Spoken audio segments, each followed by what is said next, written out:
Over 2 billion cups of coffee are consumed every day, and it takes a lot of people to make just one cup. One man went on a quest to figure out what it's like to thank each and every one of them.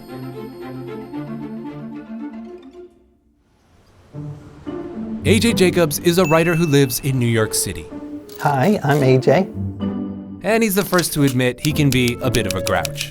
My default state is grumpiness. I am very good at noticing all the things that go wrong. So, to make a change, he started giving thanks during dinner. I would say thank you to everyone who helped make my meal. Until one night, my 10-year-old son was like, you know, Dad, those people can't hear you. If you really cared, you would go and thank these people in person. And that's when the light bulb went off. He decided to hone in on something he knew he took for granted every day. My morning cup of coffee. Over the next 12 months, AJ set out to thank every single person who had even the smallest role in his morning cup of joe. First, it was his local barista, the roaster, and the coffee shop sourcer. Whenever I thanked one person, they would say, well, I couldn't do my job without this person. So one person led to another, led to another, led to another. He ventured outside the city, and eventually the country.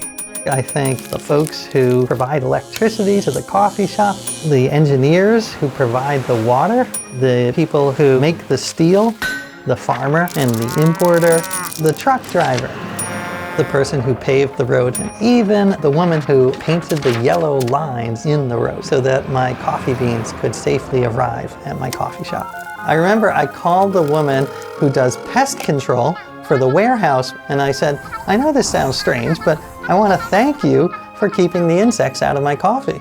And she said, well, that does sound strange, but thank you. You know, I don't get a lot of appreciation in my job.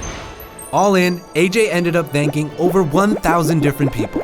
And while most were pleasantly surprised by his gratitude, it's AJ who benefited the most. The experience has made me grateful for the hundreds of things that go right every day, as opposed to the 3 or 4 that go wrong. I tell my friends that they should try these gratitude trails themselves. It could just be small gestures, looking someone in the eye, the cashier at the drugstore. It could be sending a quick note to the designer of a logo you love. I will tell you that it will make your life better. It's changed the way I live my life.